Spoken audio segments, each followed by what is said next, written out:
ॐ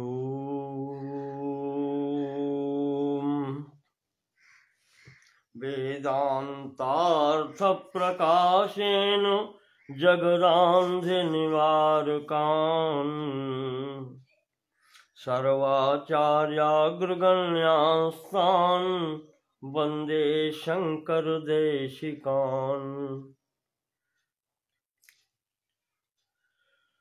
परवाक्यरसाभिज्ञान् सज्जनान् ब्रह्मवित्तमान् निन्दासूयादिरहितान् प्रणमामि महत्तमान्। मार्गं ते सम्प्रवक्ष्यामि विद्यारण्यप्रकाशितम् सम्यक् नाहं विजानामि यथामति वदामि ते। श्रीमत्सर्वगुरून् नत्वा पञ्चदश्यानुभाषया चित्रदीपस्य कुर्वेऽहं व्याख्यानं च यथामति। ॐ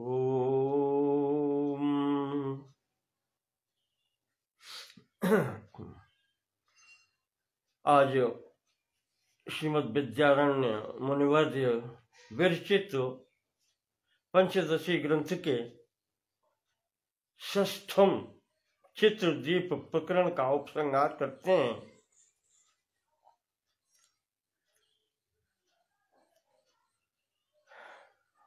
कल के प्रसंग में आपको बताया था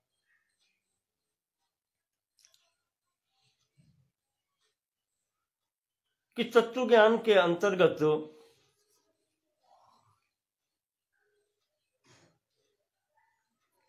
तीन स्थितियां आती हैं।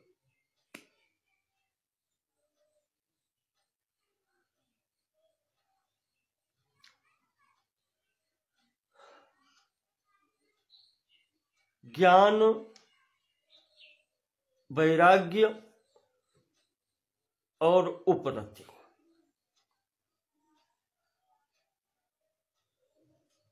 उपरति शांति प्राप्त हो जाना।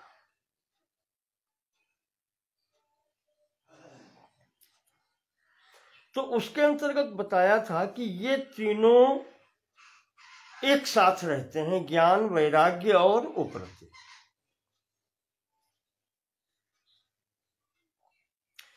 कभी कभी अपवाद भी देखा जाता है, कभी कभी। प्रायः तो ये साथ ही रहते हैं।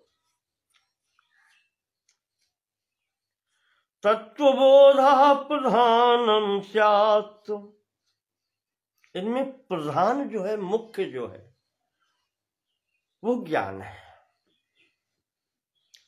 तत्वबोध प्रधान है। तत्वबोधः प्रधानम स्यात् साक्षान् मोक्ष प्रदत्वतः।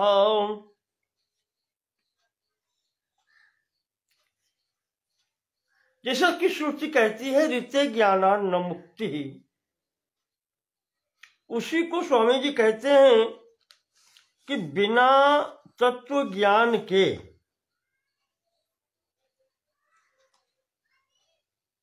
मोक्ष की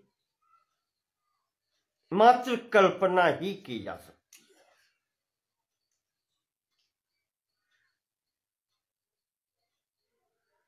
है। जब तक तत्व ज्ञान नहीं होता है तब तक मोक्ष नहीं हो सकता। और बोधोपकारिणौ,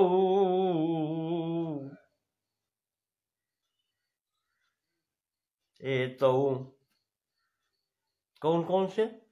उस तत्व ज्ञान में सहायक जो है, ये शेष जो है, एतौ वैराग्योपरमावुभौ।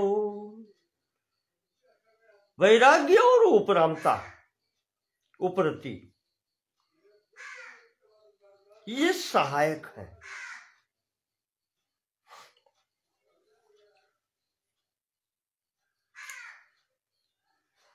यहां पर मुझे एक बात याद आती है, श्रीमद् भागवत के महात्म्य प्रसंग में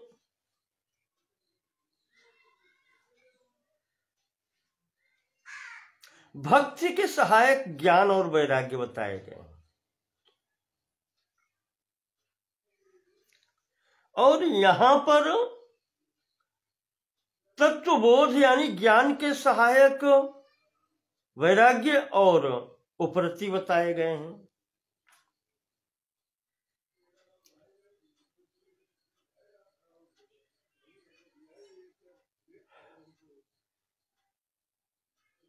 बड़ा अच्छा इसका संतुलन व्यास जी ने श्रीमद् देवी भागवत के सप्तम स्कंध में किया है।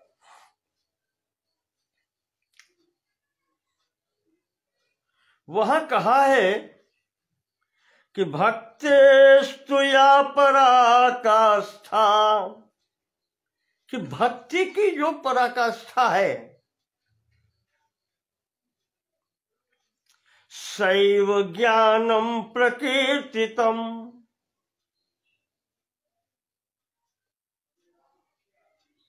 कहते हैं वही ज्ञान है। भक्ति की चरम अवस्था में, पराकाष्ठा में जो प्राप्त होता है, कहते हैं वही तो तत्व ज्ञान है। सैव ज्ञानम प्रकीर्तितम, और इसी प्रकार से कहते हैं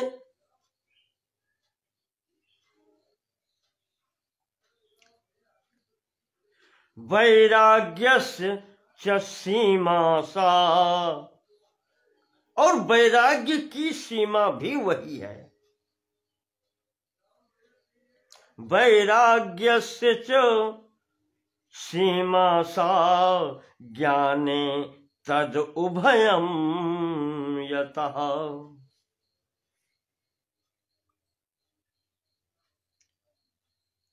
अर्थात भक्ति और वैराग्य की जो पराकाष्ठा है या सीमा है वो तत्व ज्ञान है।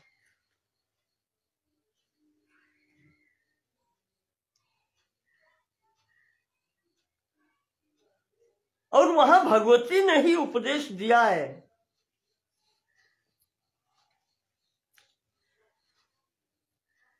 कि अनेक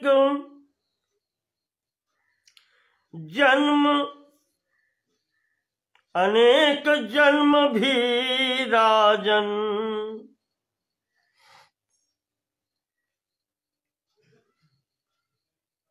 हिमालय ने भगवती की तपस्या की थी पुत्री रूप में प्राप्त करने के लिए।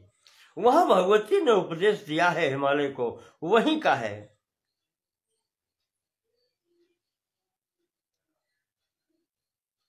अनेक जन्म भी राजन ज्ञानम स्यान्नैक जन्मना, ततः सर्व प्रयत्नेन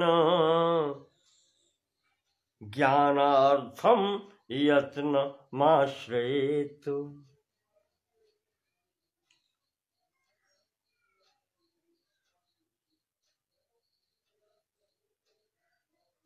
इसमें समय भी लगता है और समय नहीं भी लगता है, दोनों प्रकार की स्थितियां हैं।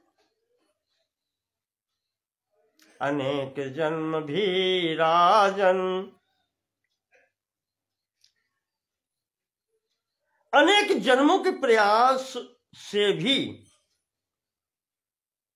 ज्ञानम स्यात्, तब ज्ञान का होता है कहीं। अनेक जन्म संसिद्धा ततो याच पराम गतिम, गीता कहती है, भगवान श्री कृष्ण ने वहां कहा है। अनेक जन्म भी लगते हैं और यहां भी भगवती कह रही हैं कि अनेक जन्म भी राजन स्यान्नैक ज्ञानम स्यान्नैक जन्मना, एक जन्म का नहीं है, अनेक जन्म भी लग सकते हैं।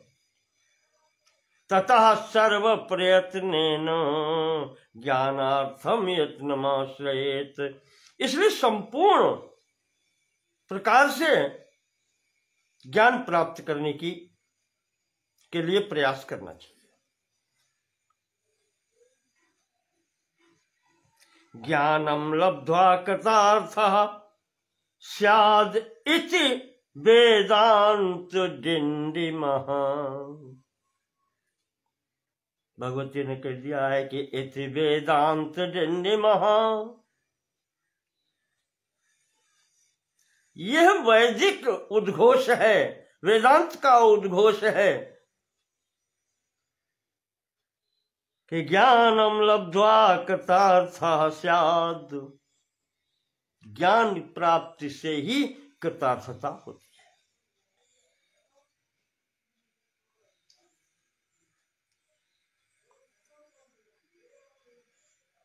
तो ज्ञान की, विचार की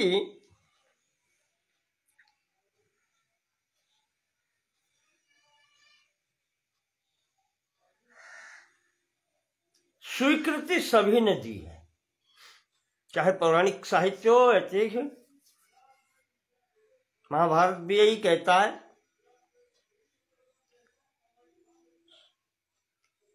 और श्रुति तो कहती ही है ऋते ज्ञानान्न मुक्ति। वही स्वामी जी यहां कह रहे हैं कि बोधोपकारिणो एतौ वैराग्यो परमावुभौ।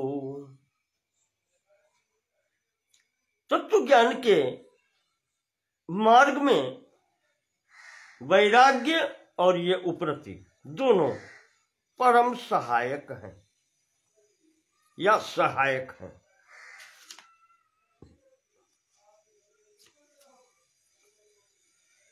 यहां पर त्रयोरप्यत्यंत पक्वाश्चेन महतस्तपसा फलम। त्रयः अपि अत्यंत पक्वा चेत, ये तीनों जब अपनी पराकाष्ठा पर पहुंचे, अत्यंत पक्वा, बिल्कुल पकी हुई अवस्था में, तो महतः तपसः फलम, ये हो जाना बहुत बड़ी तपस्या का फल है। महनीय तपस्या का फल यह है कि इन जो तीनों में परिपक्व हो जाना। दुरितेन क्वचित किंचित कदाचित प्रतिबध्यते।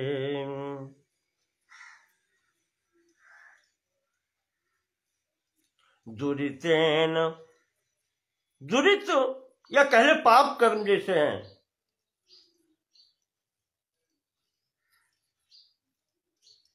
क्वचित किंचित कदाचित, देखें आप तीन शब्द प्रयोग कर रहे हैं।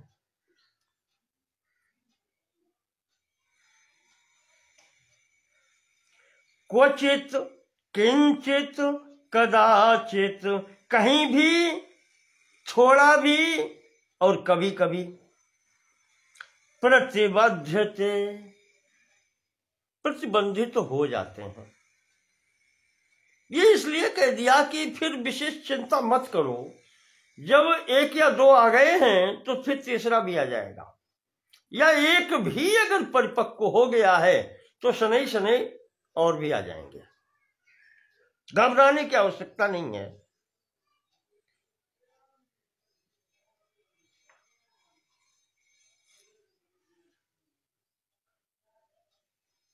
चिंता यहां इस बात की है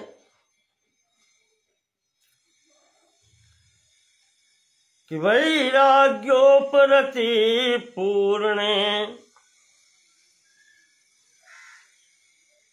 बोधस्तु प्रतिबद्धते।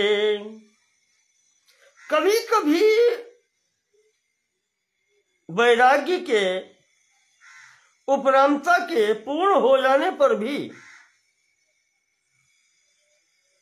ज्ञान प्रतिबंधित हो जाता है।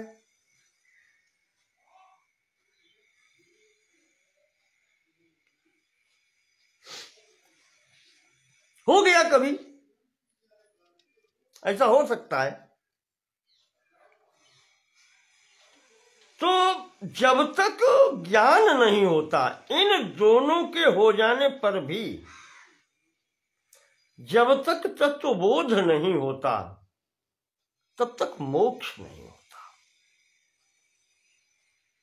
यस्य तस्य न मोक्षोस्ति, जिसमें इन दो भावों की, वैराग्य और उपरामता की परिपक्वता आ जाए, सिद्धि मिल जाए इन दोनों क्षेत्र में, पर तत्व ज्ञान न हो पाए, तब तक, जब तक तत्व ज्ञान नहीं होता तब तक मोक्ष नहीं प्राप्त होता।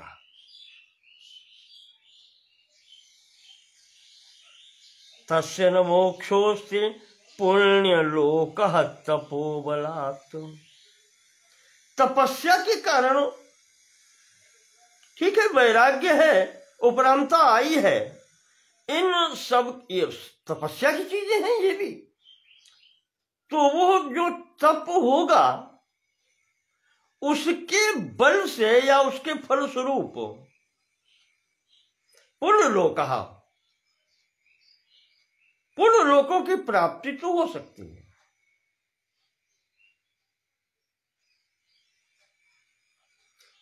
जैसे गीता कहती है,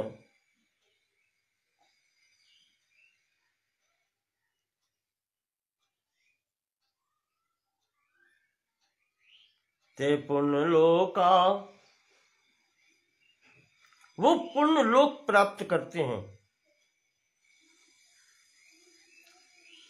सुरेंद्र लोक, ते पुण्यमासाद्य सुरेंद्र लोकम अश्नंत दिव्यान दिव्य देव देव भोगान, वहां जाकर के स्वर्गीय सुख प्राप्त कर सकते हैं। और फिर तत्पश्चात क्या होता है कि क्षीणे पुण्य मर्त्यलोकम विशंति, पुण्य क्षीण हो गया, फिर मृत्युलोक में आना हो जाता है। क्यों?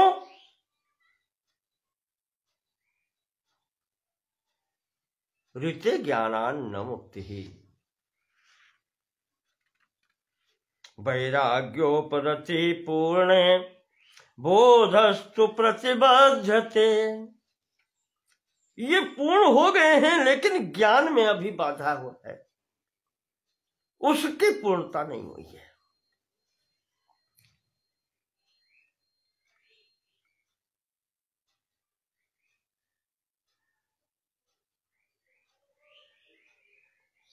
ते पूर्णिमासाद्य सुरेंद्र लोकम क्या है, दिव्यदेव भोगान, वो प्राप्त करते हैं वहां पर।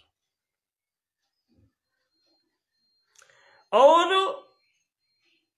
ऐसे ही लोग, जो गीता में फिर बाद में बताया गया है, अर्जुन ने पूछ दिया कि महाराज फिर उनकी गति क्या होती है, तो भगवान ने कहा है कि गति कोई दुर्गति नहीं होती, इस मार्ग पर चलने वाले की कभी भी दुर्गति नहीं होती।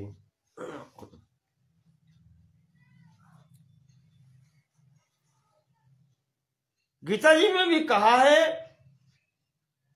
और श्रीमद् देवी भागवत में ही, वहीं पर जहां भी मैं बात कर रहा था, वहां पर भी कहा है कि शुचीनाम श्रीमताम गेहे भवेत् तस्य जनिः पुनः। जो इन्होंने पूछा था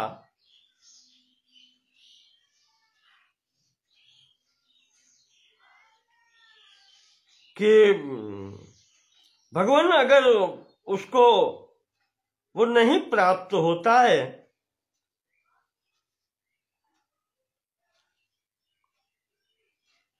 तो वो किस गति को जाता है, साधना में अगर उसे सिद्धि न मिली तो उसका होता क्या है।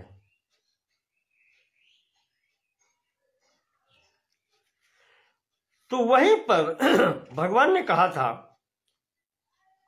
कि पार्थ नैवेह नामुत्र विनाशस्तस्य विद्यते। कहा ऐसे योग भ्रष्ट जो वैराग्य उपरम प्राप्त करके और तत्व ज्ञान नहीं प्राप्त कर पाए और किसी कारण से विघ्न हो गया, शरीर छूट गया मान लीजिए, तो अर्जुन ने पूछा था फिर इसका क्या होता है आगे फिर? तो वहां भगवान ने कहा कि ये ऐसी पढ़ाई है जो बीच में छूट जाने पर पुनः सिरे से नहीं पढ़नी पड़ती, वरन अगला भी जन्म अगर प्राप्त हो जाता है तो जहां से छूटी थी वहीं से प्रारंभ होती।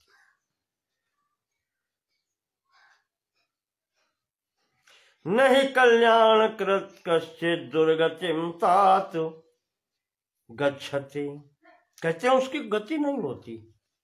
जो योग भ्रष्ट इस प्रकार से हो जाता है, वैराग्य प्राप्त हो गया, उपरामता प्राप्त हो गई, तत्व ज्ञान में नहीं पहुंच पाए, पराकाष्ठा से पहले कोई विघ्न हो गया, शरीर छूट गया या जो भी हो,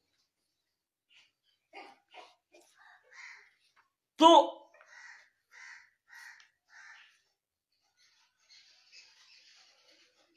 भगवान ने कहा कि प्राप्त पुण्य कृताम लोको, प्राप्त पुण्य कृताम लोकानुषित्वा शाश्वती समाम शुचीनाम। आ गया वही जो देवी भागवत कहती है, शुचीनाम श्रीमताम गेहे योग भ्रष्टो भी जायते। ऐसा व्यक्ति शुचीनाम श्रीमताम गेहे भवेत् तस्य जनिः पुनः करोति साधनम पश्चात। वो देवी भागवत कहती है, करोति साधनम पश्चात ततो ज्ञानम हि जायते। फिर साधन करता है उसी स्थान से आगे और उसे ज्ञान प्राप्ति होती है।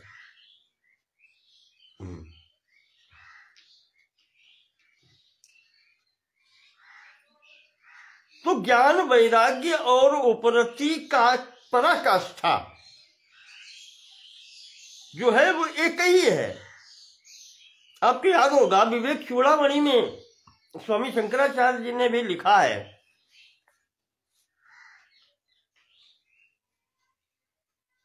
ज्ञान मार्गी ग्रंथ है उनका विवेक चूड़ामणि, पर प्रारंभ में ही उन्होंने कहा है, मुझे आ रहा है, स्वस्वरूपानुसंधानम भक्तिरित्यभिधीयते। इसी का उन्होंने भक्ति नाम भी दिया था, स्वस्वरूपानुसंधानम। और स्वस्वरूपानुसंधानम तत्व ज्ञानम।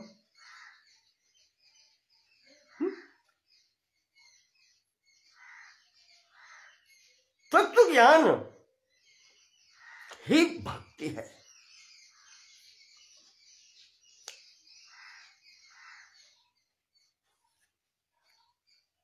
तो यही है भक्ति स्त्रिया पराकाष्ठा सैव ज्ञानम प्रकीर्तितम वैराग्यस्य च सीमा सा ज्ञाने तद उभयम यथा। वही स्वामी जी ने यहाँ कहा कि ये दोनों सहायक हैं और उनका कुछ भी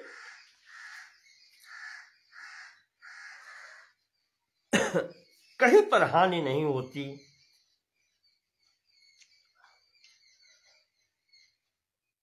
तो जब तक तत्व ज्ञान नहीं होता, स्वामी जी कहते हैं, वेदांत शास्त्र हमारा भी ये कहता है, और ये अपना मैंने आपको देवी भागवत से भी बतलाया, ऐसे ही श्रीमद् भागवत में भी है, वो तो पहले ही कह दिया उन्होंने, भक्ति ज्ञान वैराग्य। इसीलिए ये सब तीनों एक साथ ही है।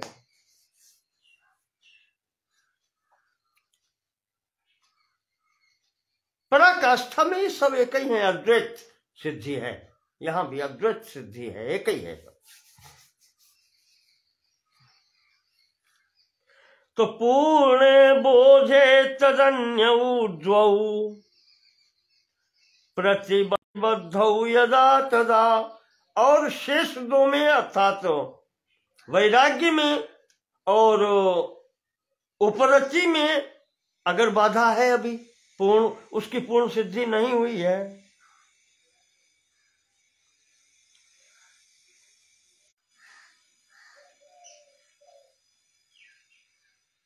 जी तो मैं कह रहा था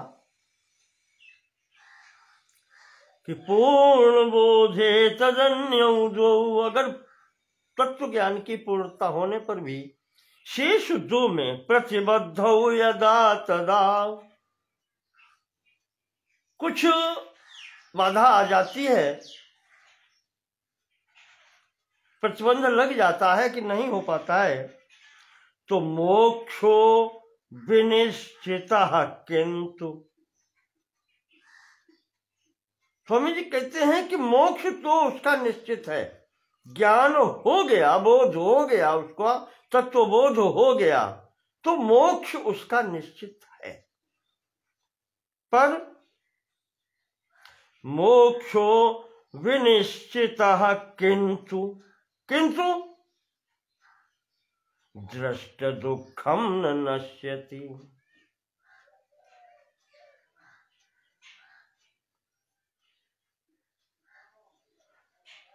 जो उसका कहना चाहिए दृष्टि दुख या दृष्ट दुख, पूर्व से प्राप्त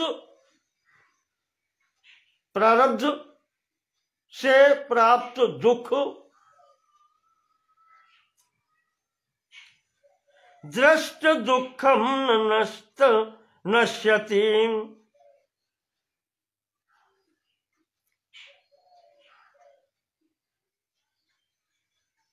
तो उस स्थिति में जो जीवन मुक्ति का फल है, चरम सुख की प्राप्ति, वो नहीं होती, उसमें बाधा बनी रहती है। क्यों? वैराग्य पूर्ण नहीं हो पाया या उपरामता नहीं मिल पाई, शांति नहीं मिल पाई। ऐसी स्थिति में इनका हेतु जो है, इनका कारण क्या है कि अभी पिछली वासनाएं शेष हैं, संपूर्ण वासना क्षय नहीं हो पाया, अभी वो मनोराज्य वाली स्थिति बनी है, इसीलिए तो नहीं हो पाया। और जब तक ये रहेगा, तो पीछे भी कह चुके हैं कि दुखों की जड़ यही है। तो कहते हैं कि मोक्ष तो निश्चित है, ज्ञान तत्व ज्ञान हो जाने पर, तत्वबोध हो जाने पर मोक्ष निश्चित है, पर दुख की निवृत्ति नहीं है। अभी जो वासना जनित दुख है, अभी उससे निवृत्ति नहीं हो पाती, या कहें कि पूर्ण जीवन मुक्त का सुख प्राप्त नहीं हो पाता।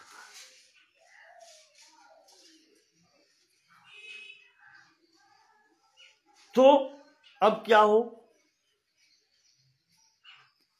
सिद्धि कैसे मिले, उस पर विचार करते हैं कि ब्रह्मलोक तृणीकारो, वैराग्य का तात्पर्य क्या है, बहुत बड़ी बात है। ब्रह्मलोक तृणीकारो वैराग्यस्यावधिर्मतः,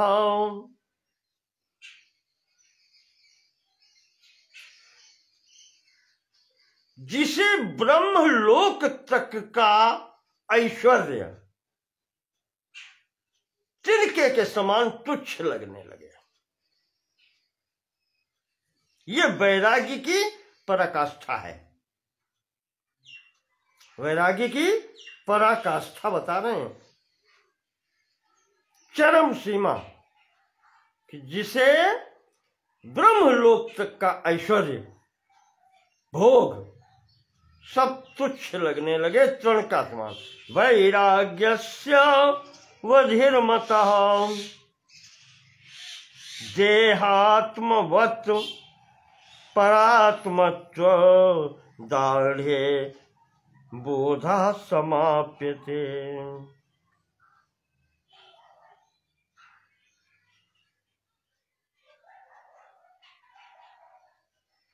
और अपने जैसा ही हर व्यक्तित्व दिखाई पड़ने लगे।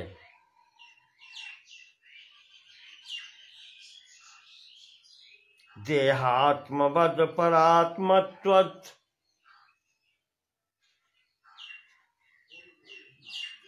देहात्मवद परात्मत्व दाढ़े, ये दृढ़ता आ जाए कि जैसे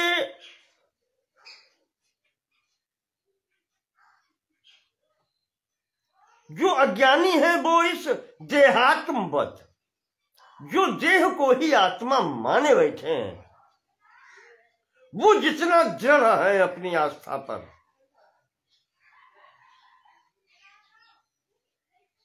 यही उस ज्ञानी की चरम अवस्था है कि वो अपने असली स्वरूप में दृढ़ हो जाए।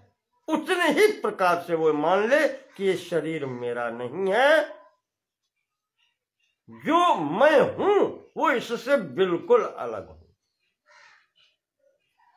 देह में आत्मा मानने, इस देह को ही संपूर्ण सुखों का आधार और आत्मा मानने वालों की दृष्टि में इस देह का जितना महत्व है, उतना ही उस ज्ञानी व्यक्ति को अपने आत्मा में होना चाहिए, उस परमात्मा में दृढ़ता होनी चाहिए कि यही मेरा स्वरूप है, इसके अतिरिक्त और कुछ नहीं।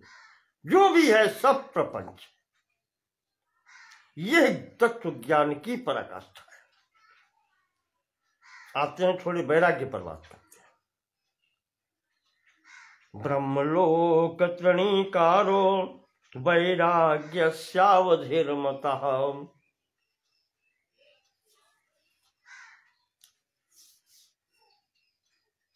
बहुत ऊंचाई की बात कर देना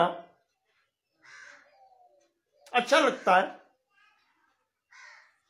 जो कुछ थोड़ा बहुत आगे जानकार होगा, आप जैसे लोग होंगे, वो ये भी कह सकते हैं बहुत अच्छा बोले। बोलना नहीं होता ना, समझना होता है।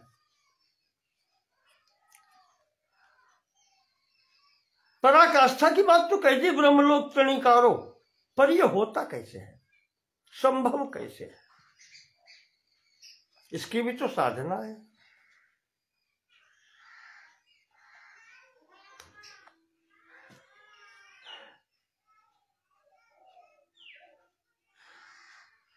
यहां से प्रारंभ करो इसको। वैराग्य की बात कर रहा हूं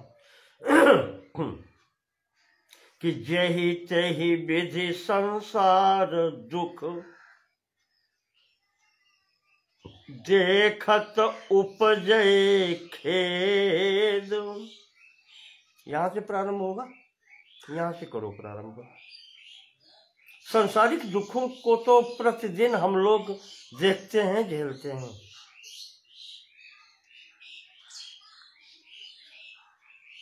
जेहि तेहि विधि संसार दुख देखत उपजय खेत। खेद उदासीनता जगत सो कहिए निर्वेद। सांसारिक दुखों को देखते हुए उन कार्यों से उदासीनता हो जाए, उपरामता हो जाए, ये साधारण स्थिति है वैराग्य की। इतना तो हो जाए, जो कार्य करने से दुख प्राप्त हो क्यों करें।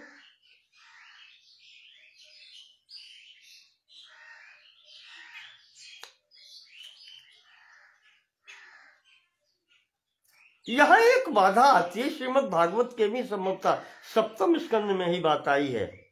नारद जी ने ऋषि जी को उपदेश दिया है, वहां पर उन्होंने कहा है कि रजोजिका कर्म परा, ये मनुष्य का जो शरीर है इसमें रजोअंश की अधिकता के कारण रजोजिका कर्म परा दुखे च सुख मानिना वहां आया है।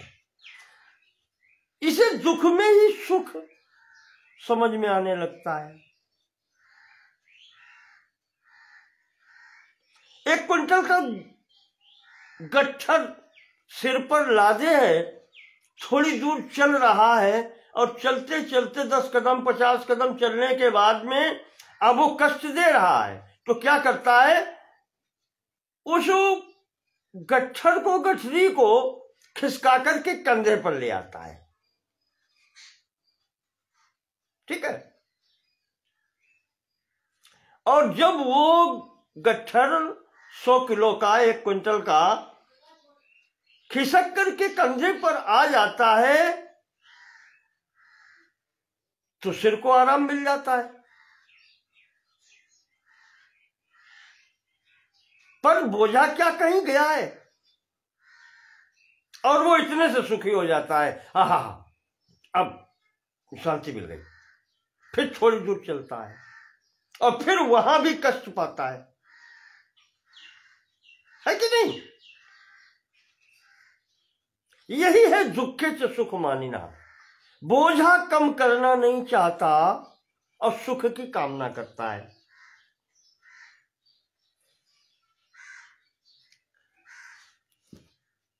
आपने देखा होगा, अरे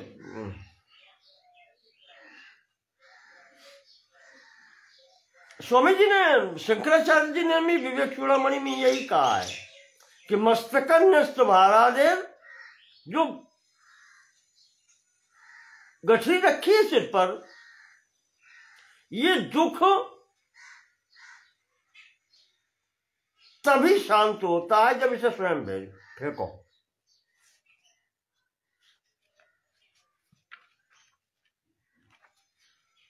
मस्तकन्यस्त भारादेव, वहां पर बड़ा अच्छा कहा है। आज थोड़ी सी आजादी है इसलिए बात कर लेते हैं थोड़ा सा।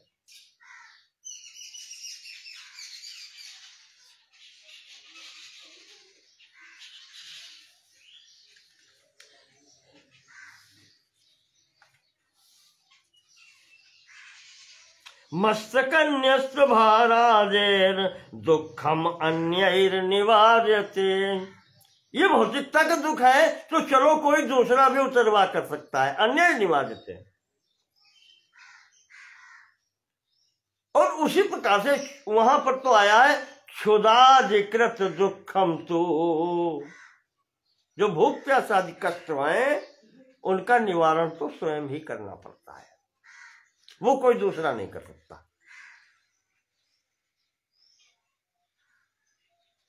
बिना स्वयं न कैंचित, ये सब स्वयं करना पड़ता है। तो यहां पर भी जब कष्ट मिलता है तो सुख, दुखे च सुख मानिना न बनो। दुख को दुख समझो, तो दुख में थोड़ी सी कमी हो गई सुखी हो गए ना भाई। दुख की जड़ को तुरंत से हटाओ।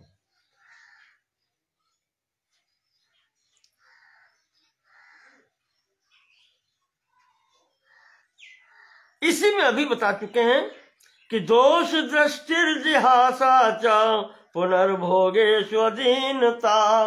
पंचदशी में अभी पीछे बता चुके कल वाले में कि वैरागी की स्थिति क्या है। दुख देने वाले जितने भी, जो भी आप कर रहे हैं, उनमें हेय दृष्टि हो जाए, दोष दृष्टि हो जाए। क्योंकि जो दुख देने वाले हैं अगर वो उस पर प्रेम बना रहेगा तो होगा क्या? जब तक दोष दृष्टि नहीं होगी कि यही कष्ट दे रहा है तो छोड़ो। तब दोष दृष्टि, जब दृष्टि हुई तो छोड़ो, जिहासा चा स्वरूपतः ये छूटा। और फिर फल क्या होगा? पुनर्भोगे स्वदीनता, और पुनः भोगों की तरफ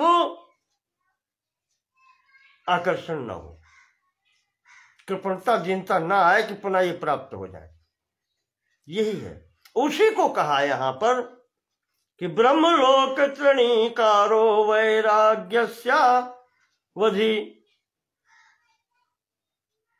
वैराग्य की पराकाष्ठा ब्रह्मलोक तक के वैभव की तुच्छता समझ में आ जाए।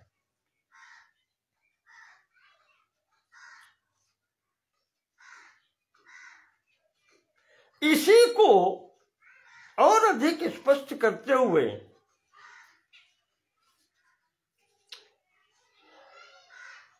इसकी बात आई है योग दर्शन में। वहां जो वैराग्य की बात आई है, दृष्टा अनुश्रविको विषय वितृष्णस्य वशीकार संज्ञा वैराग्यम। दृष्ट और अनुश्रवणी का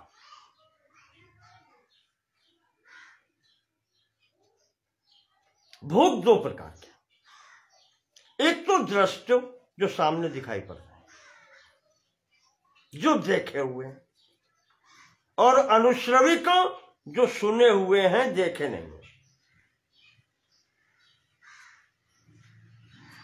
कहते हैं दोनों प्रकार के सुखों से वैराग्य हो जाए। दृष्ट अनुश्रविक विषय वितृष्णस्य। विषय जो है ना, भोग, देखे हुए या न देखे। देखे हुए का मतलब सांसारिक, स्त्री पुत्र वित्त, ये सब भोगों की स्थिति। और अनुश्रविक जो देखे नहीं है, सुने हैं केवल, उसमें स्वर्ग आदि की, मान लीजिए आप, वही ब्रह्मलोक की बात आ गई। स्वर्गादि से लेकर के ब्रह्मलोक तक, देवलोक से लेकर के ब्रह्मलोक तक के विषय विषय उन भोगों से वितृष्णा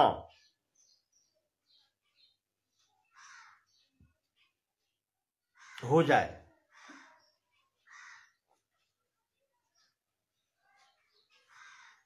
जिहासा छूट जाए, मानसिक चिंतन समाप्त हो जाए। यह वैराग्य कहलाता है। वहां नाम एक दे दिया है, वशीकार संज्ञा वैराग्यम। पुनर्भोगे स्वदीनता, जो पुनः उन भोगों को प्राप्त की इच्छा न होना, यही वशीकार संज्ञा के वैराग्य है। इसको वशीकार संज्ञा वैराग्य कहते हैं कि वैराग्य फिर समाप्त न हो।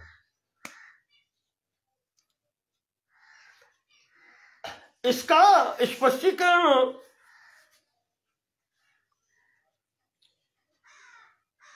हमारे प्रभु कहना चाहिए, महर्षि ऋषि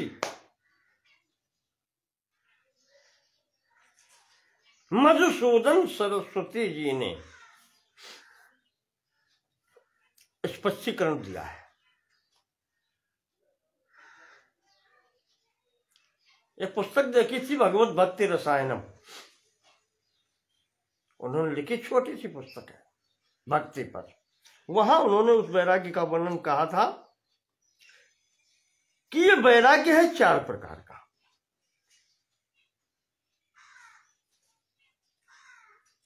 चौथी श्रेणी में ये वशीकार संज्ञक होता है या पराकाष्ठा पर पहुंचता है। प्रथम क्या है?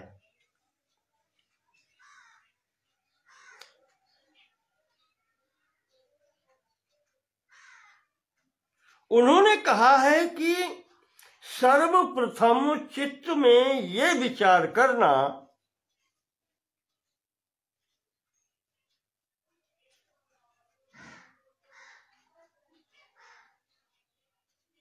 कि किस कार्य को करने से दुख प्राप्त होता है। उन कार्यों से चित्त को हटाना, उनसे चिंतन हटाना,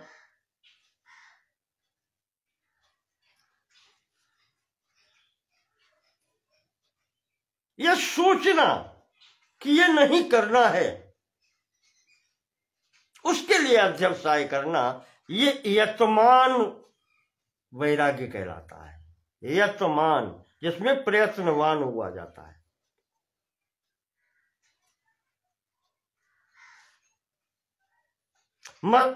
महता प्रयासेन अपि चित्त दोषान अवश्यम निराकरिष्यामि। जब वो ये संकल्प लेता है कि चाहे जितना कष्ट उठाना पड़े, इन चित्त के दोषों का निराकरण मैं अवश्य करूंगा। इति अध्यवसायात्मकम प्रथमम यतमान संज्ञा वैराग्यम। यह प्रथम सीढ़ी का जो वैराग्य है, इसको यतमान वैराग्य कहते हैं, जहां से प्रयत्न वो दृढ़ करता है कि मैं प्रयत्न करूंगा और निराकरण करूंगा इसका। अब वो जब प्रयत्न प्रारंभ कर देता है छोड़ने का, इनको विकारों को हटाऊंगा मैं यहां से, तो सरस्वती जी कहते हैं आगे, स्वामी मधुसूदन जी, कि ततो निरंतरम उपायानुष्ठाने क्रियमाण एतावंतो दोषा इदानीं क्षीणा एतावन्तश्चावशिष्यन्तो इति चिकित्सकवत् प्रतिक्षणम अवधानम द्वितीयम व्यतिरेक संज्ञा वैराग्यम। पहली सीढ़ी में वो था कि मैं इन दोषों का प्रयास पूर्वक निराकरण करूंगा, अध्यवसायी बनूंगा। प्रारंभ हो गया वहां से हटाना, तो यतमान हुआ। दूसरा ये आया कि जब कुछ समय बीतने के बाद में अब वो मूल्यांकन करता है कि कितना दोष छूट गया और कितना शेष है। इस चिकित्सक वक्त, जैसे चिकित्सक ये देखता है दवा देकर के कि रोग कितना समाप्त हो गया है और अब शेष में क्या करना है और कितनी दवा चलानी है या देनी है, इस प्रकार से जो विचार करके आगे दृढ़ता से बढ़ता है।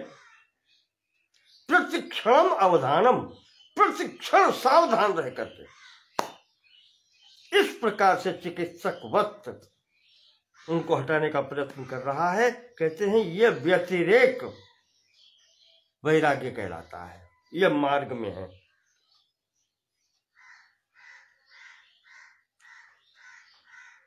और जब इससे और आगे बढ़ते हैं प्रतिक्षण इस प्रकार से कि इतना हट गया, अभी ये बाकी है, इसको भी हटाओ, फिर इतना बढ़ गया, अब और आगे बढ़ना है तो ये भी हटाओ। ये करते करते जैसे चिकित्सक अपने रोगी का निदान करता है, उस प्रकार से आगे बढ़ेंगे। ये व्यतिरेक संज्ञा वैराग्य है। और इसके एवं प्रतिक्षण भूमिका द्वयाभ्यासम, प्रथम सीढ़ी जो वैराग्य की है यतमान, और द्वितीय श्रेणी ये व्यतिरेक की। इन दोनों भूमिकाओं के निरंतर अभ्यास कर लगे रहने से एवं प्रतिक्षणम भूमिका द्वयाभ्यासम कुर्वतः सर्वतो भावेन बहिरिंद्रियाणाम विशेष अप्रवृत्तिर्या संपूर्ण इंद्रियों को बाहरी वृत्तियों से हटा करके या अंतःकरणे वासनायाम सत्यामपि, भले ही वासना अंदर भी बनी है पर बाहर से संपूर्ण इंद्रियों को अपने विषयों से अलग कर लेना, क्योंकि दुख की जड़ यही है।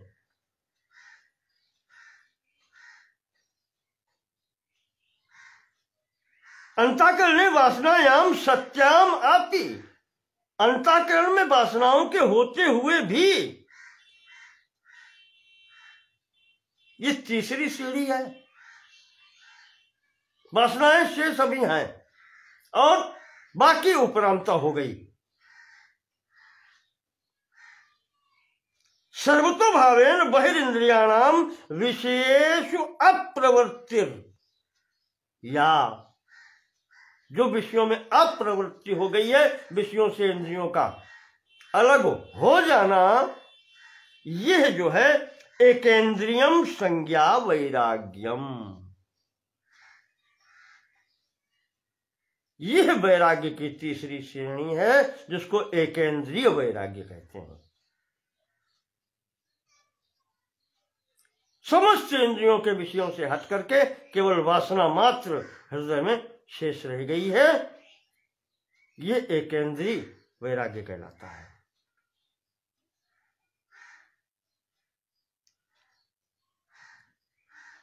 और स्वामी जी मधुसूदन सरस्वती जी कहते हैं कि जो अंतिम अवस्था चौथी श्रेणी है, उस श्रेणी में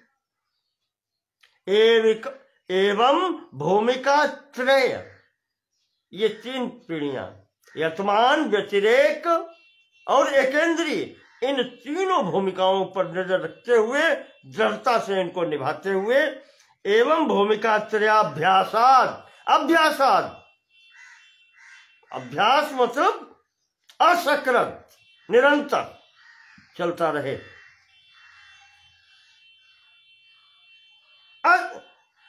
एवं भूमिका त्रयाभ्यासाद दृष्टेषु, जो देखे सुख सुने हैं,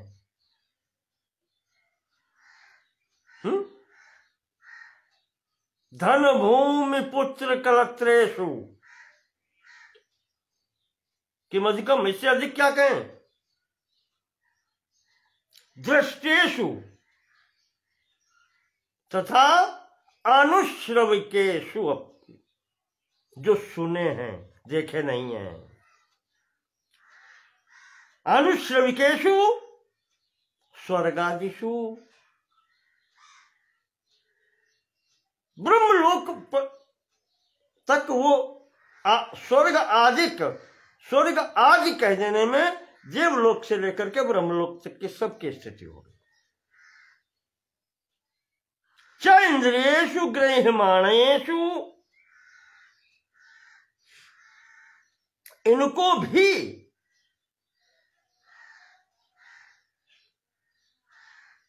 इंद्रिय ग्रहणीय माना जाता है। जो देवलोक से लेकर के ब्रह्मलोक तक के जितने भी भोग हैं, भोग का ग्रहण तो इंद्रियों से ही होता है। तो इन सब में दोष दर्शन परिपाक जन्या अस्पृहा,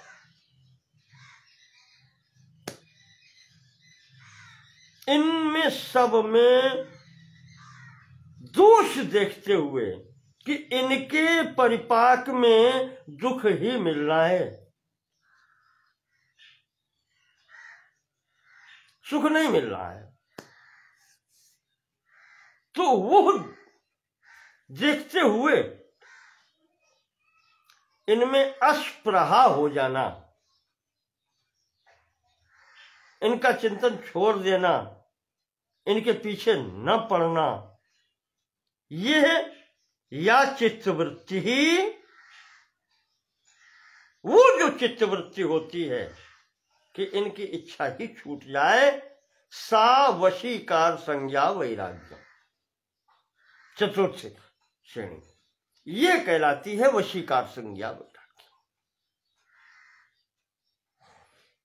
स्वामी जी यहीं तक नहीं रुके, मधुसूदन जी, उन्होंने कहा है कि ये तो योग दर्शन की बात हुई, वैराग्य ब्रह्मलोक प्रणिकारः, ब्रह्मलोक तक की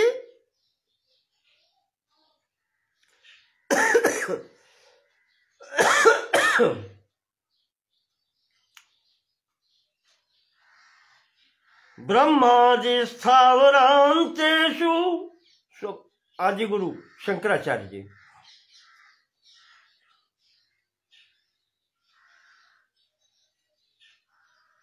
संभवतः अपरोक्षानुभूति ग्रंथ है, उसमें भी उन्होंने वैराग्य को वहां भी किया है, जैसे विवेक चूड़ामणि में किया है। विवेक चूड़ामणि में कहा है कि तद्वैराग्यम जुगुप्साया दर्शन श्रवणादि भी। वैराग्य वो है जो दृष्ट और अनुश्रविक दोनों प्रकार के भोगों में जुगुप्सा है भाव हो जाए, छूट जाए। दर्शन श्रवणादि भी जेहाज ब्रह्म पर्यंते यह नित्य भोग वस्तुनि। जेह से लेकर ब्रह्मलोक तक के सबकी अनित्यता देख करके सब छूट जाए। यही वहां कहा है अपरोक्षानुभूति में कि ब्रह्मादि स्थावरांतेषु वैराग्यम विषयेष्वनु यथैव काकविष्ठायाम। जैसे व्यक्ति को काकविष्ठा से वैराग्य होता है, कौवे की बीट से। वैराग्यम तद्धि निर्मलम, काकविष्ठा से वैराग्य होता है।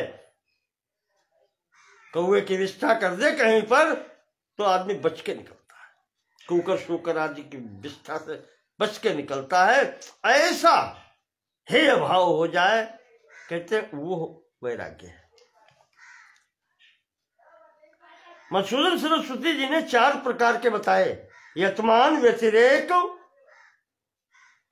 एकेंद्रिय और वशीकार संज्ञा वैराग्यम। कहते हैं वशीकार संज्ञा वैराग्यम भी फिर 2 प्रकार का होता है। उन्होंने और एक सीढ़ी चढ़ा दी इसके ऊपर।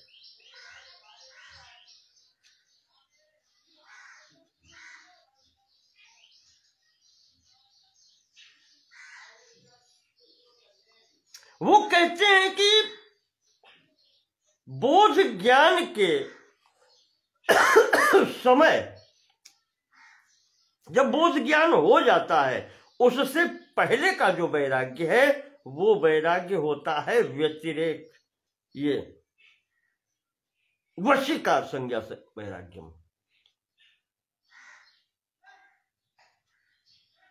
और इसको उन्होंने नाम दे दिया अपर वैराग्य।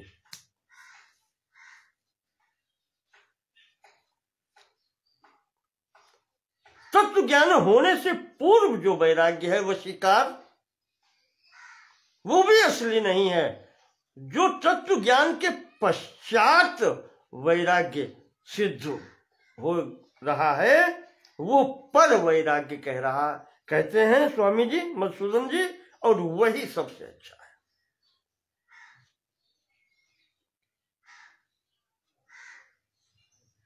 पुरुष ख्यातेर अनंतरम यत, स्वामी जी ने लिखा है,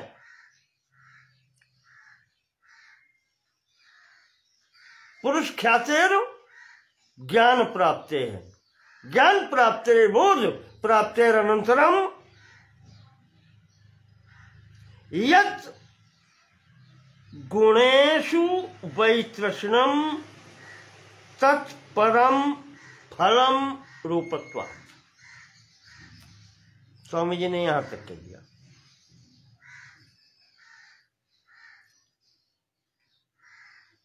साक्षात्कार होने के बाद जो संपूर्ण प्रपंच रूपी गुणम, देखें आप कहां तक ले गए इसको, ब्रह्मा तक नहीं छोड़ा, अब गुणम, और गुण कहां तक,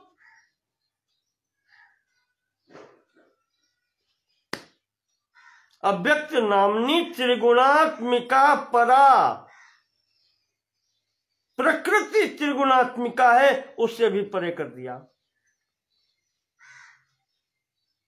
गुणेषु शब्दादि विषयेषु, गुण वही शब्द स्पर्श रूप रसगंध, अब गुणों में ही सब आते हैं। इन सब से वैतृष्ण्यम यद तत् पर वैराग्य, वो चरम अवस्था है वैराग्य की। उसी को स्वामी जी ने यहां पर कहा है कि ब्रह्मलोक तृणीकारो वैराग्यस्यावधिर्मतः। बोध से पूर्व की ये स्थिति है जिसको मधुसूदन जी ने अपर वैराग्य कहा है। योग दर्शन वशीकार संज्ञा वैराग्य कहता है।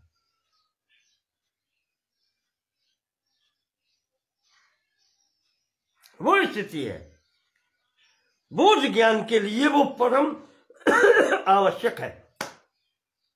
और वो मैंने जो बताई पर वैराग्य की, वो चरम अवस्था है जहां पर कहा गया है कि बोध, वैराग्य और उपरति, या साथ में भक्ति भी जोड़ लें।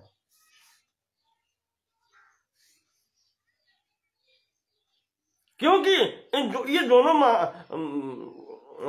स्वामी शंकराचार्य जी ने, आदि गुरु ने, इन दोनों की स्थिति एक ही दी है।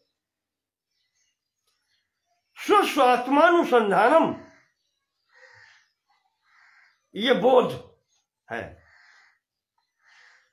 और स्वस्वरूपानुसंधानम, ये भी बोध है। और स्वामी जी ने कहा है स्वस्वरूपानुसंधानम भक्तिरित्यभिधीयते।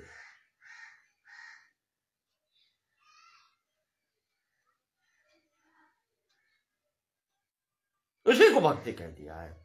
वही मैंने कहा भी कि देवी भागवत भी कहती है, वो कहती है कि ज्ञान, भक्ति और वैराग्य ये सब पराकाष्ठा पर एक ही है, अद्वैत सिद्धि यहां पर।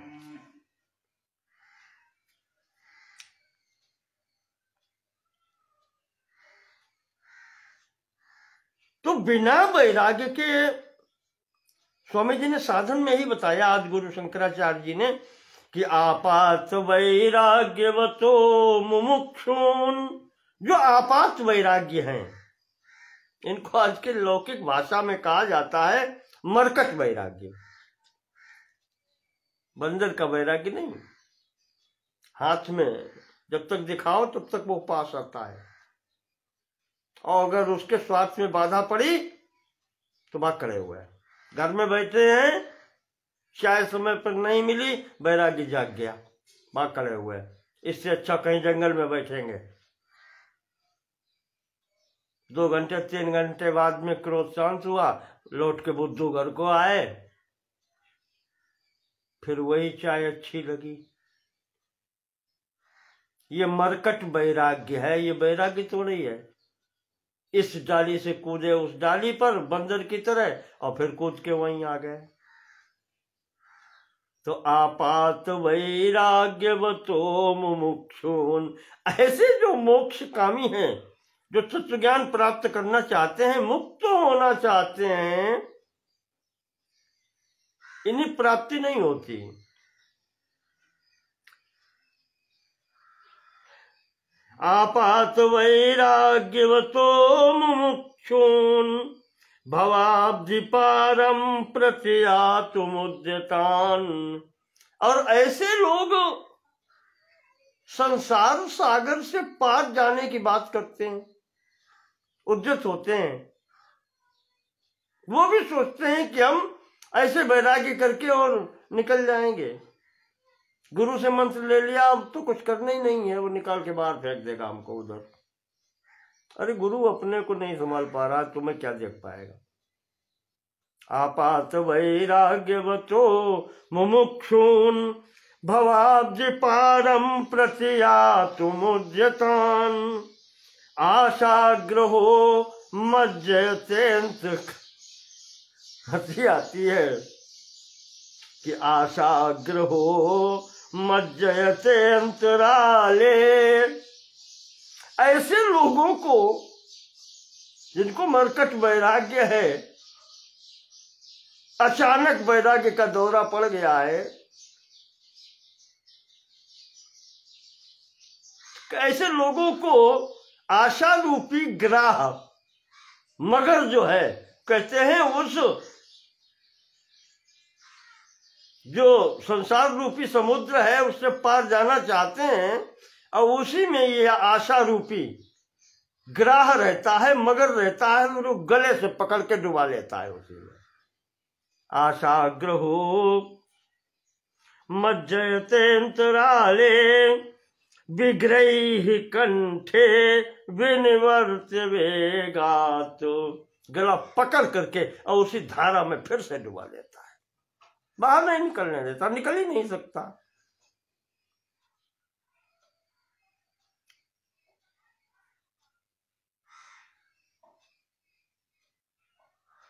वैराग्य जब तक पूर्ण नहीं होता तब तक यहां से छूटना नहीं होता। एक बात और याद आ रही है कि स्वामी जी ने यहां बात उठाई, विद्यारण्य जी ने, तत्व ज्ञान हो गया पर वैराग्य और उपरति की परिपक्वता नहीं हुई।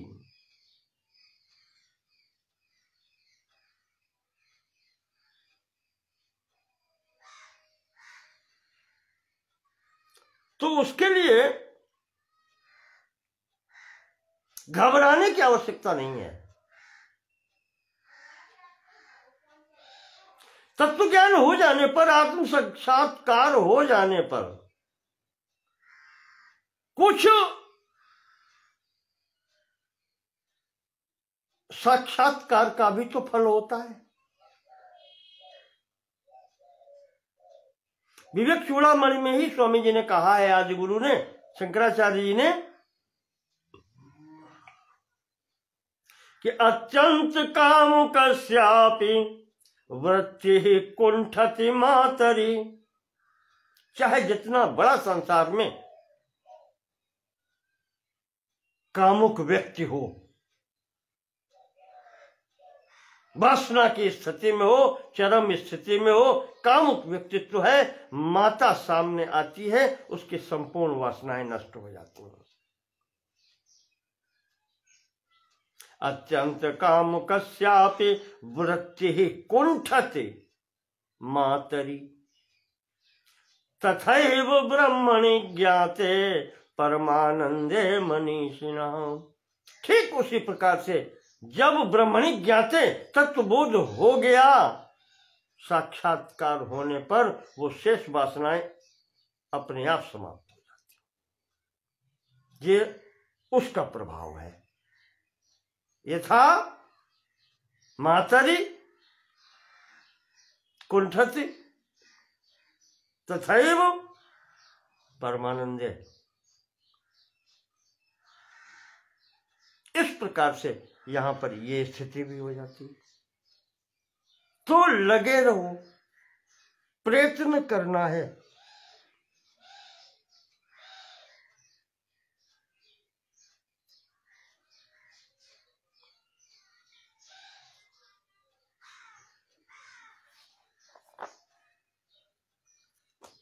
आगे बढ़ते हैं, कहते हैं स्वामी जी, अब पुनः पुस्तक पर आते हैं।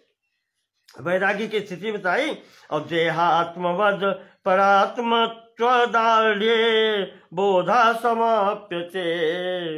जैसे किसी भी व्यक्ति जो देह को ही चार्वाक पंथी मान ले, जो देह को ही संपूर्ण कुछ माने, मैं माने बैठा है, यही मैं हूं, तो ये जो दृढ़ता उसके अंदर, अज्ञानी के अंदर है, ऐसे ही ज्ञानी की दृढ़ता वो मूल तत्व के रूप में, वो चित्त स्वरूप में अपने जब दृढ़ हो जाए तो तब जानना चाहिए कि यह तत्व ज्ञान की चरम अवस्था है। अर्थात इस संसार से और इस शरीर से कोई मोह न रहे। वो अवस्था उस तत्व ज्ञानी की होती है। सुप्तिवद विस्मृति सीमा। अब उपरामता की सीमा बता रहे हैं। पराकाष्ठा उपरति किसे कहते हैं? सुप्तिवद विस्मृति सीमा भवेदुपरमस्य ही। उपरामता की सीमा या उपरति की सीमा वो स्थिति है जैसे सुप्तिवद, सुषुप्त अवस्था में गंभीर गहरी निद्रा के अंतर्गत वो शांत होता है। ये शांति की जो अवस्था है ये उस उपरति की पराकाष्ठा है। वैसा व्यक्ति को शांत जागृत अवस्था में भी हो जाना चाहिए, दिखलाई पड़ना चाहिए।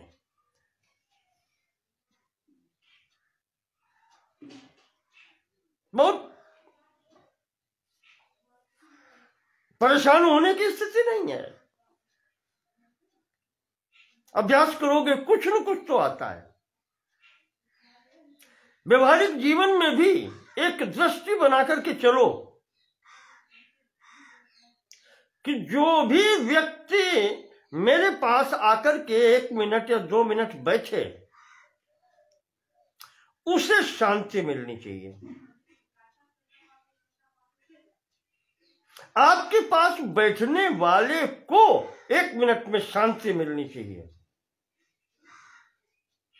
यह आत्म परीक्षण है, उपरामता का प्रथम सीढ़ी है।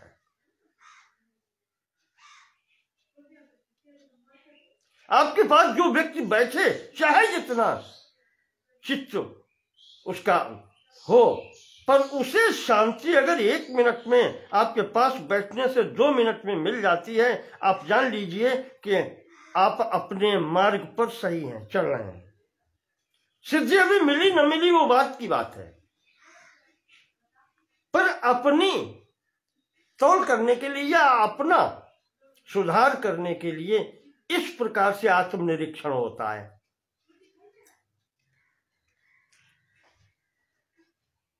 और वो तभी होगा जब आप शांत होंगे। पास बैठने वाले को शांति तभी मिलेगी जब आप स्वयं शांत होंगे। तो आज सुप्तिवद विस्मृति ही सीमा, उस सुषुप्त अवस्था में, गंभीर निद्रा की अवस्था में व्यक्ति जिस प्रकार से सुखी होता है, शांत होता है, यह उस उपरति की सीमा कही गई है। यह उपरामता की सीमा कही गई है। यही इसकी पराकाष्ठा है शांति की।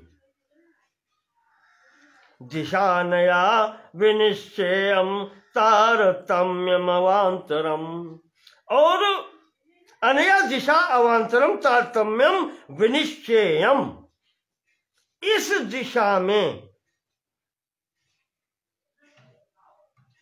अवांतरम ऊंच नीच या न्यून अधिक स्थिति है तो उसको बैलेंस बना करके चलना चाहिए। अनया दिशा अनया विनिश्चयम तारतम्यम अवांतरम,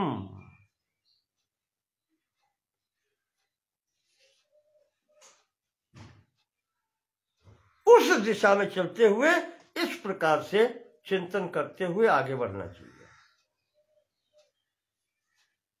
ऐसी शांति हो।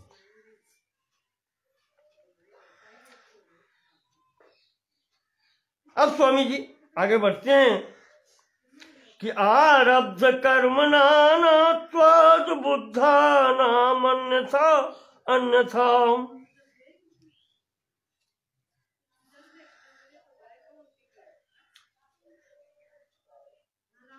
अब स्वामी जी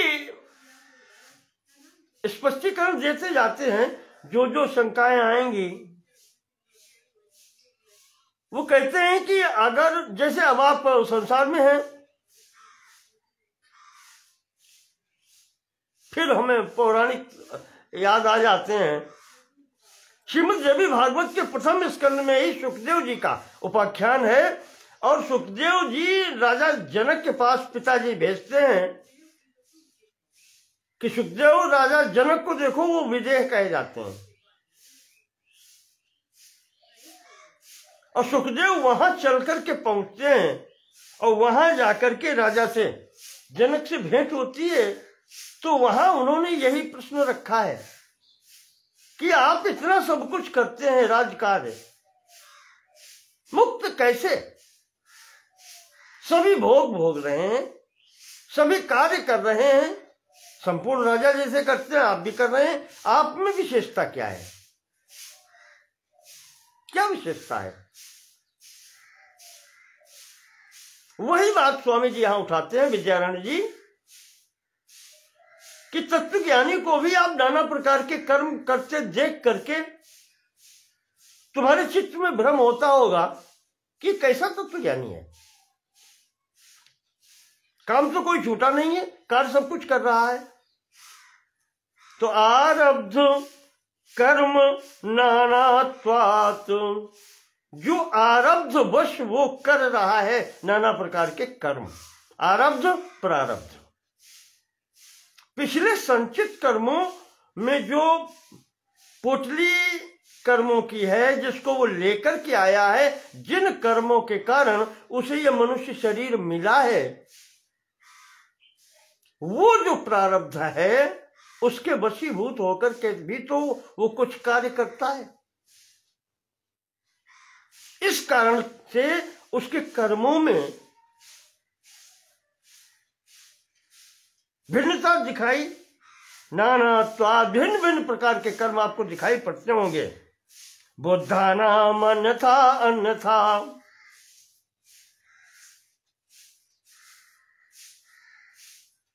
और उसमें भी बुद्धा नाम, जो तत्वज्ञानी हैं, एक नहीं मान लो, दो हैं, चार हैं, और उन सबके कर्म अलग अलग दिखाई पड़ते हैं। ये किस प्रकार से एक कार्य करता है, दूसरा किस प्रकार से कार्य करता है, तीसरा किस प्रकार से कार्य करता है। अन्य नाम पृथक पृथक।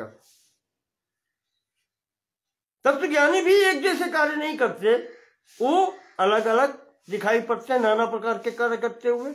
स्वामी जी कहते हैं कि यही आरब्ध कर्म नानात्वात्, ये प्रत्येक प्राणी का आरब्ध है, प्रारब्ध है। वर्तनम तेन शास्त्रार्थे भ्रमितव्यम न पंडितैः, वो अपने आरब्ध वश, अपने प्रारब्ध वश वो कार्य कर रहे हैं। इसलिए बुद्धिमान आदमी को इसके चक्कर में, इस भ्रम में नहीं पड़ना चाहिए कि वो क्या कर रहा है, क्या नहीं कर रहा है। उसके लिए वो तत्वबोध ही पर्याप्त है। उसके बाद में शेष जो भी उसके शरीर से कार्य हो रहे हैं,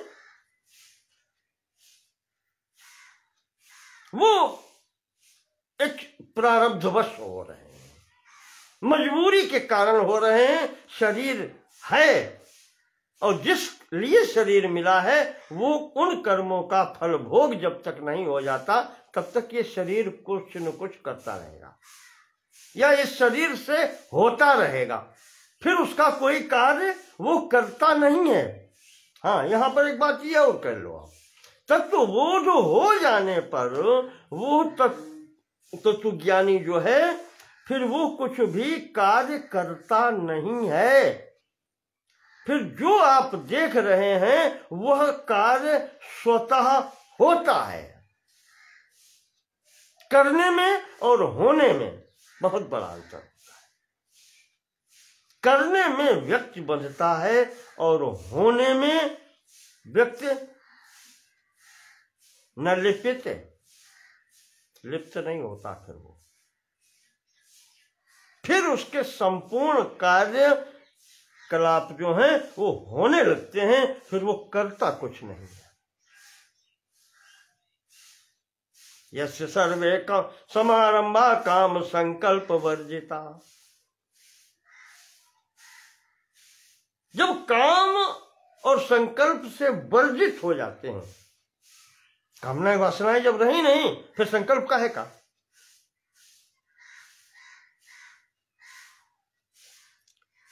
तो उस समय जो कुछ भी हो रहा है वो हो रहा है, वो कर नहीं रहा है, इसीलिए वो उन कर्मों से बंधता है। केवल प्रारब्ध का ही क्षय होता है, उसी के अनुसार वो कार्य होते रहते हैं। इसलिए बुद्धिमान को चाहिए कि वो उसके भ्रम में न पड़े। तेन शास्त्रार्थे भ्रमितव्यम न पंडितैः, स्वस्व कर्मानुसारेण वर्तन्तां ते यथा तथा अविशिष्टः सर्वबोधः समा मुक्तिरिति स्थितिः।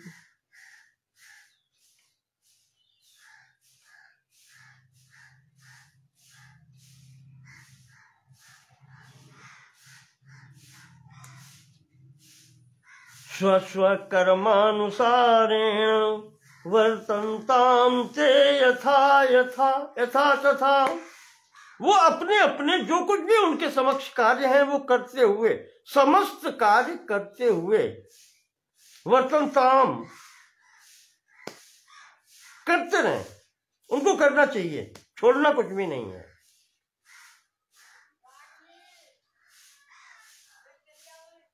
अविशिष्टः सर्वबोधः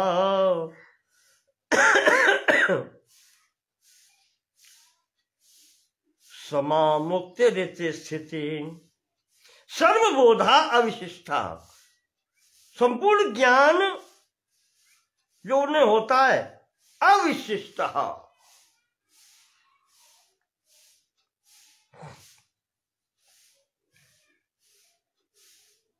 सर्वबोधा जो आपने बात की है सभी ज्ञानियों की, कोई ज्ञानी कैसा कार्य करता है, कोई ज्ञानी कैसा कार्य करता है, कोई ज्ञानी कैसा कार्य करता है। तो सर्वबोधा अविशिष्ट, वो जो ज्ञान है वो अविशिष्ट नहीं है, विशिष्ट ज्ञान तो एक ही है।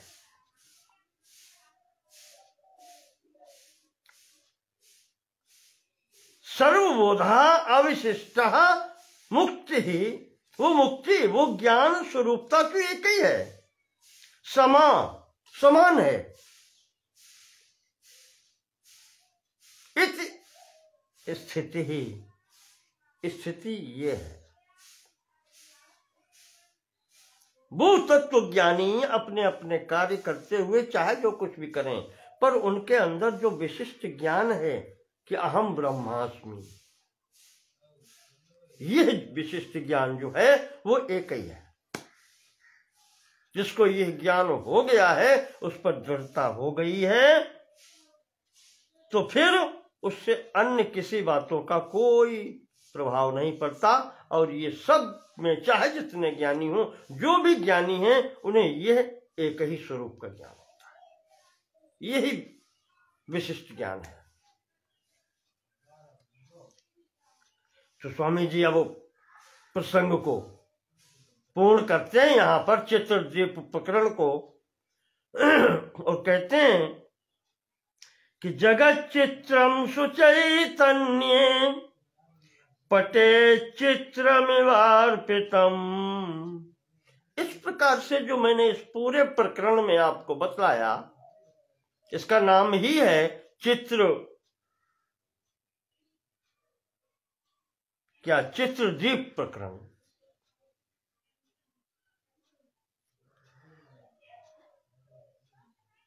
इसका बताने का यही है कि जैसे उस चित्रपट का पर्दा है, उसके ऊपर दृश्य लिखे जाते हैं, बिल्कुल ठीक इसी प्रकार से वो परब्रह्म रूपी जो पर्दा है, उसके ऊपर ये संपूर्ण प्रपंच जगत रूपी जो है, ये उसी पर लिखा हुआ है। कोई अंतर नहीं है। सबका अधिष्ठान वो परब्रह्म परमात्मा ही है। ठीक उसी प्रकार से जैसे चित्रपट के पर्दे का संपूर्ण दृश्यों मात्र का अधिष्ठान वो कपड़े का टुकड़ा है, पर्दा है।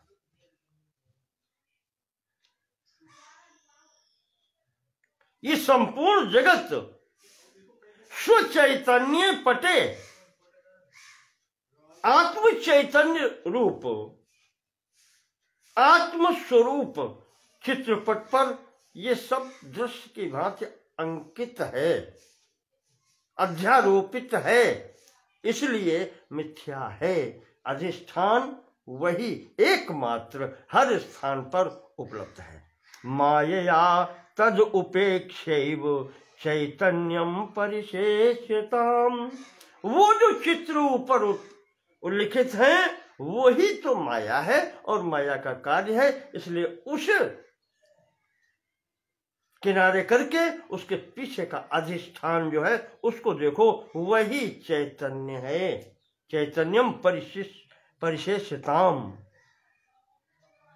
उस पर्दा की भांति उस आत्म स्वरूप का ही चिंतन करो, वही परिशेष है। संपूर्ण निषेध के बाद में वही एकमात्र वस्तु रहती है जिसका निषेध नहीं हो सकता। परिशेष उसी को कहते हैं। उसका चिंतन करो, उसको ही समझो। तो चित्रदीपमिमं नित्यम,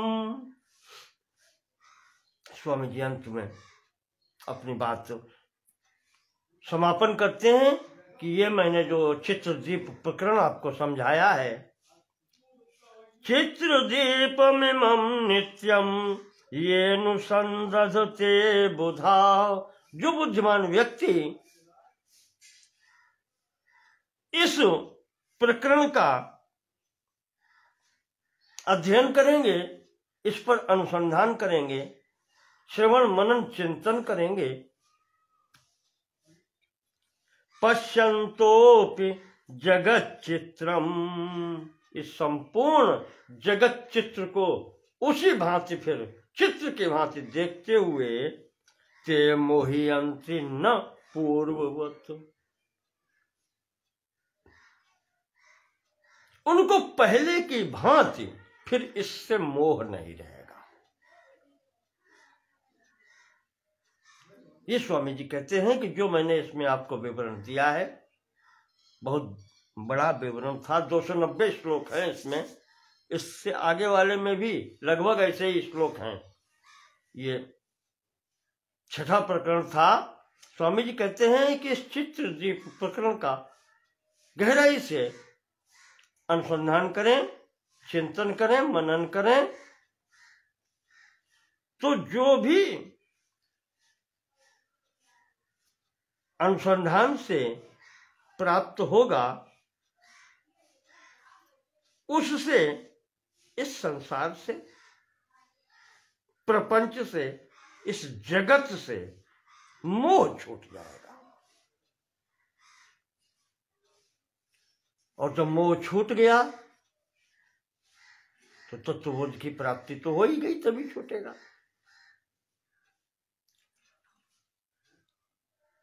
जैसा पहले मोह प्राप्त होता रहा था, स्वामी जी कहते हैं फिर अब मोह नहीं होगा। इसलिए इस का विशेष तौर से चिंतन मनन करना चाहिए।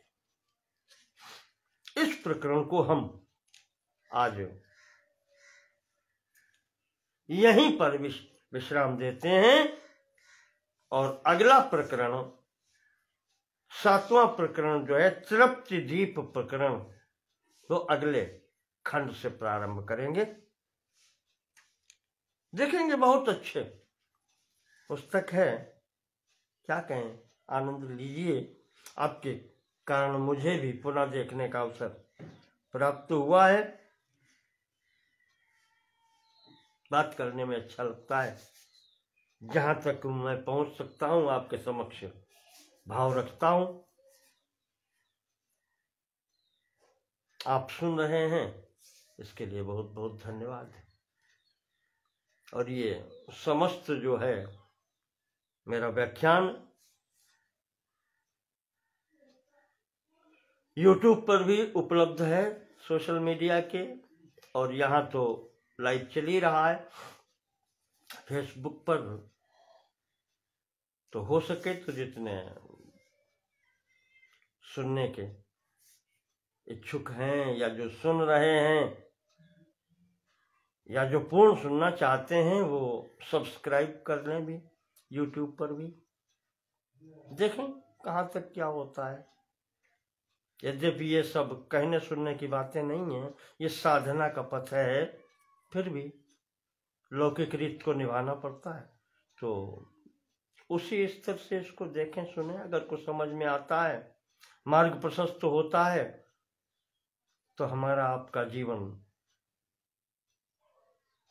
सफल होता है। और क्या कहें। शेष तो ईश्वर की कृपा और इन आचार्यों का, संपूर्ण गुरुजनों का हम लोगों के लिए आशीर्वाद ही पर्याप्त है। नमो नमः। धन्यवाद।